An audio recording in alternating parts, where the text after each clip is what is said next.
بچنے کی کوشش کرنی چاہیے. اگر گناہ ہو جائے تو اللہ کے سامنے رونا چاہیے, گڑگڑانا چاہیے. اور تینوں صحابہ کرام کو احساس ہو گیا کہ میں نے یہ گناہ کیا ہے, اس کے بدولت اللہ کے نبی صلی اللہ علیہ وسلم جو ہے ہم کو بائیکاٹ کر دیا ہے. وہ روتے چیختے میدانوں میں جنگلوں میں جا کر جو ہے وقت کو گزارتے. بڑی دنوں کے بعد جو ہے اللہ تبارک و تعالیٰ نے ان کے حق میں عسى الله ان يتوب عليهم ان الله غفور رحیم کی آیت کریمہ نازل فرما دی. یعنی اللہ تبارک و تعالیٰ نے ان کی توبہ قبول کر دی. تو میرے محترم بزرگ اور دوستو, میں بتانا یہ چاہتا ہوں کہ حالات جیسے بھی ہو آپ کو سچ بولنا چاہیے. سچ میں نجات ہے. اللہ کے نبی جناب محمد رسول اللہ صلی اللہ علیہ وسلم نے فرمایا الصدق ینجی, کہ بھائی سچ نجات دیتا ہے. سچ آدمی کو کامیابی کی طرف لے جاتا ہے. سچ آدمی کو نیکی کی طرف لے جاتا ہے. سچ آدمی کو جنت کی طرف لے جاتا ہے. اس لیے آدمی کو سچ بولنا چاہیے. جی ہاں, سچ ایسی صفت ہے کہ ہر مذہب میں, ہر دور میں سچائی کو یکساں طور پر تسلیم کی گئی ہے. اور خصوصاً شریعت اسلامیہ میں سچ بولنے, سچ کی تاکید, جھوٹ سے بچنے کی جو ہے بڑی تاکید کی گئی ہے. اللہ کے نبی جناب محمد رسول اللہ صلی اللہ علیہ وسلم ہمیشہ اپنی امت کو سچ بولنے کی تاکید کی ہے اور جھوٹ سے منع فرمایا. نبی آخر الزمان صلی اللہ علیہ وسلم ہمیشہ سچ بولتے تھے, اور آپ صلی اللہ علیہ وسلم کے سچ بولنے کی وجہ سے جو لوگ نبی اور رسول آپ صلی اللہ علیہ وسلم کو نہیں مانتے تھے, نبی نبوت کا, رسالت کا انکار کرتا تھا, وہ شخص بھی اللہ کے نبی صلی اللہ علیہ وسلم کے سچ بولنے کی وجہ سے ان پر ایسا اثر پڑا تھا کہ اللہ کے نبی صلی اللہ علیہ وسلم کو جو ہے نبوت سے پہلے محمد الصادق الامین کے عظیم لقب سے جو ہے بڑے بڑے کافر, بڑے بڑے مشرک جو ہے پکارا کرتے. تو دنیا میں سب سے اچھے, سب سے سچے انسان اللہ کے نبی جناب محمد رسول اللہ صلی اللہ علیہ وسلم ہے, جنہوں نے کبھی بھی جھوٹ نہیں بولا. اسلام کا سب سے بڑا دشمن ابو جہل ہے. ابو جہل بھی اس بات کا اعتراف کرتا تھا اور کہتا بھی تھا کہ محمد صلی اللہ علیہ وسلم جو ہے کبھی بھی جھوٹ نہیں بولا ہے. ایک مرتبہ بدر کے موقع پر ان کا دوست اخنس بن شریک ابو جہل سے پوچھتے ہیں, اے آپ سردار ابو جہل, یہاں پر میرے اور آپ کے علاوہ کوئی بھی تیسرا آدمی نہیں ہے, بتائیے محمد صلی اللہ علیہ وسلم سچا ہے یا جھوٹا؟ تو اسلام کا دشمن, مسلمانوں کا دشمن اسلام کو روکنے کی کوشش کرتے تھے, وہ بھی یہ کہتا ہے خدا کی قسم محمد عربی صلی اللہ علیہ وسلم سچا ہے, ہم ضد اور عناد کی بنیاد پر جو ہے ان کو جھٹلاتے تھے. تو اسلام کا سب سے بڑا دشمن, کٹر دشمن ابو جہل بھی اللہ کے نبی صلی اللہ علیہ وسلم کی سچائی کا جو ہے اعتراف کرتے تھے. تو میرے محترم بزرگ اور دوستو, اس نبی کی ہم اور آپ امت ہیں. زمانہ جاہلیت میں نے سیرت کے ربیع الاول کے مہینہ میں کہا تھا کہ بہت سال بیت گئے تھے, کوئی نبی نہیں تھے ان کو سمجھانے والا, ان کو صحیح بات بتلانے والا, گناہوں سے روکنے والا. اس سماج کے اندر جو سماج برائیوں میں, گناہوں میں, خرابیوں میں ڈوبی ہوئی تھے, اس سماج کے اندر بھی جو ہے جھوٹ بولنے کو بڑا پاپ سمجھتے تھے, جھوٹ بولنے کو بڑا گناہ سمجھتے تھے. اللہ کے نبی جناب محمد رسول اللہ جب نبی یعنی نبوت کے دولت سے سرفراز ہوئے تو ہرقل بادشاہ کے پاس خط لکھا اسلام قبول کرنے کے بارے میں دعوت دیا. تو ہرقل بادشاہ نے جب خط کو پڑھا, پڑھنے کے بعد سوچا, اپنے ایک آدمی سے کہا کہ بھائی اگر عرب کے کوئی قافلہ, کوئی آدمی آئے ہوئے تو اس کو میرے سامنے بلائیے, ذرا میں اس کے سامنے کچھ بات کرنا چاہتا ہوں. تو اس سفر میں حضرت سفیان رضی اللہ تعالیٰ عنہ تھے جو اس وقت اسلام قبول نہیں کیے تھے. ہرقل بادشاہ کے سامنے ان کو لایا گیا اور اللہ کے نبی صلی اللہ علیہ وسلم نے جو اسلام کا دعوت دیا تھا, جو خط میں لکھا ہوا تھا, اس پیغامات کے بارے میں ابو سفیان رضی اللہ تعالیٰ عنہ سے پوچھنے لگے. ہرقل بادشاہ, حالانکہ اس وقت ابو سفیان رضی اللہ تعالیٰ عنہ سے اللہ کے نبی صلی اللہ علیہ وسلم سے جنگ ہو رہی, لڑائی ہو رہی, دشمنی عروج پر ہے, اس وقت ان سے پوچھا جا رہا ہے محمد عربی صلی اللہ علیہ وسلم کے بارے میں. ابو سفیان بالکل سچ سچ بتا رہے ہیں. ابو سفیان رضی اللہ تعالیٰ عنہ اسلام لانے کے بعد صحابہ کرام کے بیچ میں کہتے ہیں کہ میں یہ ہر ممکن یہ کوشش کر رہا تھا کہ بھائی کوئی ایسی بات، کوئی ایسا موقع مل جائے کہ اللہ کے نبی صلی اللہ علیہ وسلم کا مرتبہ مقام جو ہے ہرقل بادشاہ کے سامنے بڑھا رہا ہو، لیکن میں مجبور تھا، میرے ماں باپ، میرے سماج اور معاشرے کے اندر جھوٹ سکھایا نہیں گیا تھا، جھوٹ جانتا نہیں تھا، اس لیے میں نے سچ بولتا گیا اور ساری باتیں جو ہے اللہ کے نبی صلی اللہ علیہ وسلم کے موافق آتی چلی گئی اور ہرقل بادشاہ کے دل میں جو ہے اللہ کے نبی صلی اللہ علیہ وسلم کا مقام مرتبہ بڑھتا چلا گیا۔ تو میرے محترم بزرگ اور دوستو، ہمیں غرور کرنا چاہیے، ہمیں فخر ہونا چاہیے، ہم اس نبی کی امت ہے جو نبی نبوت سے پہلے بھی جھوٹ نہیں بولا کرتے۔ آج میرے محترم بزرگوں اور دوستو، آج ہم اپنی زندگی کا جائزہ لیجیے۔ آج ہم ایسے اکثر بڑے چھوٹے سب کے سامنے جو ہے آدمی بلا جھجک بلا خوف گناہ کا تصور کیے بغیر جو ہے جھوٹ بول لیتا ہے۔ آج ماں باپ اپنے چھوٹے چھوٹے معصوم جو بچے جھوٹ سچ کچھ نہیں جانتا ہے اس کو ہم سچ کے ذریعے سے اچھا بنا سکتے ہیں، لیکن ماں باپ جو ہے آج اپنے چھوٹے چھوٹے معصوم بچے اور بچیوں کے سامنے جھوٹ بولتے ہیں۔ بہت سارے بچے آپ جب گھر میں جائیں گے تو جائزہ لیجیے گا تو معلوم ہوگا کہ چھوٹا بچہ اپنے باپ سے کہتا ہے، باپ جب کسی بات کا وعدہ کرتا ہے کہ میں آپ کے لیے فلاں چیز فلاں سامان کے لاؤں گا، تو بیٹا کہتا ہے، بیٹی کہتی ہے کہ باپ واقعی میں آپ لاؤ گے، آپ سچ بول رہے ہیں، آپ جھوٹ بول رہے ہیں، کیا بول رہے ہیں؟ بار بار چھوٹا معصوم بچہ بچی جو ہے اپنے باپ کے سامنے یہ بات ہوتی ہے۔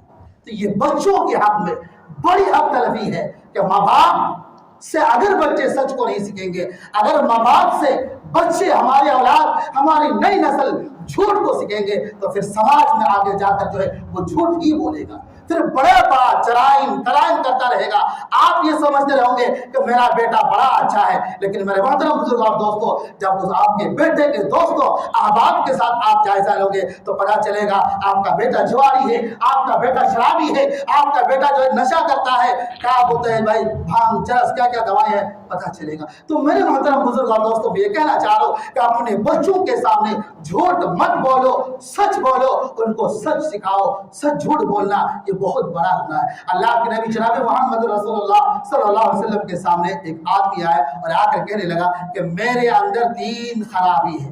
آج ہم سوچتے ہیں بھائی جھوٹ بڑا گناہ نہیں ہے، بڑی خرابی نہیں ہے، بڑے دھڑک سے جو ہے آدمی جھوٹ بول دیتا ہے اپنے کاروبار کو آگے بڑھانے کے لیے، اپنی تجارت کو آگے بڑھانے کے لیے، اپنی حکومت کو آگے بڑھانے کے لیے، لوگوں کو خوش کرنے کے لیے، لوگوں کے سامنے بڑا بولنے کے لیے جو ہے آدمی بلا خوف بلا جھجک جو ہے جھوٹ کو بول لیتا ہے۔ اللہ کے نبی صلی اللہ علیہ وسلم کے سامنے وہ آدمی آ کر کہنے لگے میرے اندر 3 خرابیاں ہیں، میں جھوٹ بہت زیادہ بولتا ہوں، میں شراب پیتا ہوں، میں زنا کرتا ہوں اور یہ میرے روز کا مسئلہ ہے، لیکن اگر آپ نصیحت کرو گے، آپ سمجھاؤ گے تو میں ایک چیز کو چھوڑ سکتا ہوں، 2 چیز کو نہیں چھوڑ سکتا۔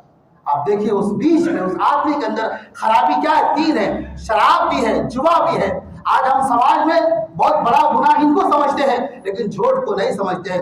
اللہ کے نبی جناب محمد رسول اللہ صلی اللہ علیہ وسلم نے سائل کو سمجھایا کہ بھائی تم جھوٹ کو چھوڑ دو، تو اس نے سوچا بھائی یہ تو بڑا آسان کام ہے، رات کو چلا جاتا ہے، رات کو اپنے وقت اور اپنے معمول اپنی عادت کے مطابق اٹھتا ہے اور شراب کے بوتل کو اپنے ہاتھ میں لیتا ہے اور شراب کو پینے کے لیے جاتا ہے۔ یہ خیال آتا ہے کہ اگر میں شراب کو پی لیا اور صبح کو جب اللہ کے نبی صلی اللہ علیہ وسلم کی مجلس میں جاؤں گا اور جانے کے بعد آپ صلی اللہ علیہ وسلم ہم سے پوچھیں گے بتاؤ تم نے شراب پیا تھا رات میں، اگر میں جھوٹ بولوں گا تو بدعہدی ہوگا۔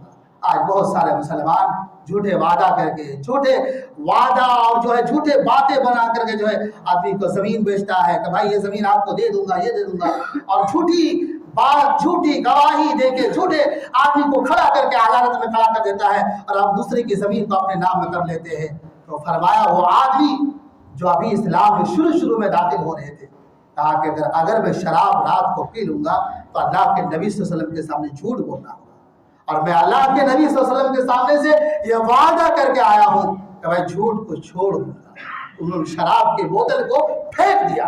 تو جھوٹ کے وجہ سے شراب جیسی ان کی عادت تھی، روز پیتے تھے، اس گناہ بڑے جرائم اور کرائم کو جو جھوٹ کی وجہ سے جو ہے چھوٹ جاتا ہے، چھوڑ دیتا ہے۔ پھر رات کی تنہائی میں، تاریکی میں وہ زنا کرنے کے لیے جاتا تھا، تو زنا کرنے کے لیے جا رہا تھا. پھر دل میں خیال آیا اگر میں زنا کر لوں گا, اللہ کے نبی صلی اللہ علیہ وسلم پوچھیں گے بتاؤ تم نے زنا کیا تھا, تو میں جھوٹ سچ بولوں گا تو مارا جاؤں گا, سزائیں ملیں گی, اور جھوٹ نہیں بول سکتا ہوں. تو انہوں نے زنا کو بھی چھوڑ دیا. اللہ کے نبی صلی اللہ علیہ وسلم کی مجلس میں دوڑتے ہوئے حاضر ہوتے ہیں, یا رسول اللہ آپ نے ایسا نسخہ مجھے بتا دیا جو گناہ جو عادت مجھ سے چھوٹنے والی نہیں تھی, جھوٹ کے چھوڑنے کے وعدہ کی بدولت اللہ تبارک و تعالیٰ نے مجھ سے زنا کو بھی چھڑوا دیا اور شراب کو بھی چھڑوا دیا. تو میرے عزیزوں, میرے دوستوں, میرے بزرگوں, جھوٹ بولنا بڑا گناہ ہے. اللہ تبارک و تعالیٰ نے قرآن کریم کے اندر جو ہے مشرکوں کے ساتھ, بتوں کے ساتھ جھوٹ کو ملا کر کہا کہ بھائی جھوٹ سے بچو, فاجتنبوا الرجس من الاوثان, کہ بت کی ناپاکی سے, گندگی سے بچو, واجتنبوا قول الزور, اور جھوٹ سے بچو. آج میرے محترم بزرگ اور دوستوں, آج جہاں دیکھیے, جدھر دیکھیے, جس کو دیکھیے, آدمی جھوٹ پر جھوٹ, جھوٹ پر معمولی فائدہ کی وجہ سے آدمی جھوٹ بول دیتا ہے, نقصان سے بچنے کے لیے جھوٹ بول دیتا ہے, اور یہ سوچتا بھی نہیں ہے کہ بھائی یہ گناہ ہے. اللہ کے نبی جناب محمد رسول اللہ صلی اللہ علیہ وسلم نے فرمایا کہ بھائی جو آدمی سچ بولتا ہے اس کو دنیا میں بھی بہت سارا فائدہ ہوگا اور آخرت میں بھی فائدہ ہوگا. سچ بولنے کا سب سے بڑا فائدہ یہ ہوتا ہے کہ اللہ اس کے رسول اس سے خوش ہوتے ہیں, اللہ اس کے رسول کی رضا اسے نصیب ہوتی ہے, اللہ اس کی عمر میں, روزی میں برکت بڑھا دیتے ہیں. اللہ تبارک و تعالیٰ جو ہے اس کے دل کو خوش اور اطمینان رکھتا ہے.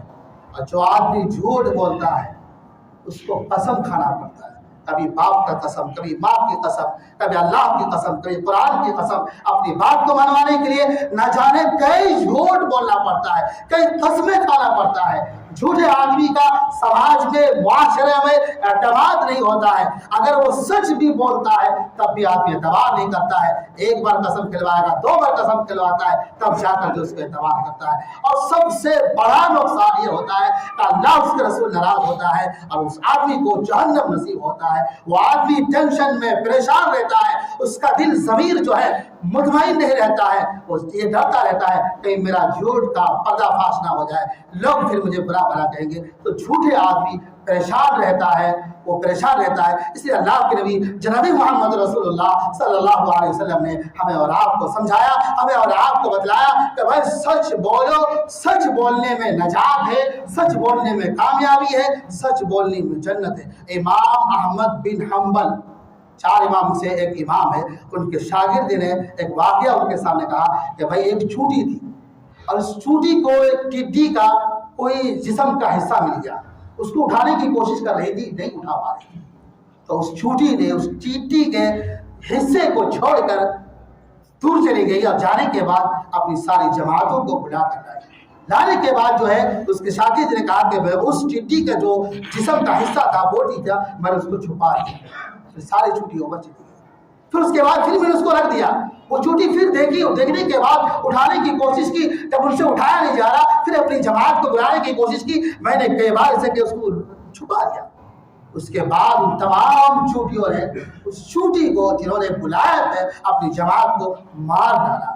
تو امام احمد بن حنبل نے کہا کہ اس چونٹی جیسی جن کے اندر عقل نہیں ہے, شعور نہیں ہے, شریعت نے اس کو مکلف نہیں بنایا, اس کے دماغ میں, دل میں یہ بات ڈال دی تھی کہ جھوٹ بولنا بڑا پاپ ہے, لہٰذا اس کو مار دیا. تو اس چونٹی نے جو تمام چونٹیوں نے اس کو مار دیا. تو میرے محترم بزرگ اور دوستوں, سچ بولو, بچوں کے سامنے بھی سچ بولو. بہت سا دفعہ ماں باپ جو جھوٹ بول دیتے ہیں. اللہ کے نبی جناب محمد رسول اللہ صلی اللہ علیہ وسلم کے سامنے ایک خاتون تھا اور ایک بچے تھا. اس خاتون نے اس بچے کو بلایا کہ آؤ گودی لینے کے لیے, تو بچہ نہیں آ رہا تھا. اس خاتون نے کہا کہ بھائی کہ میں آپ کو ایک چیز دوں گی, مٹھی باندھ کر ہمیں ایک چیز دوں گی. اللہ کے نبی صلی اللہ علیہ وسلم نے فرمایا کہ آپ سچ کہہ رہے ہیں جھوٹ؟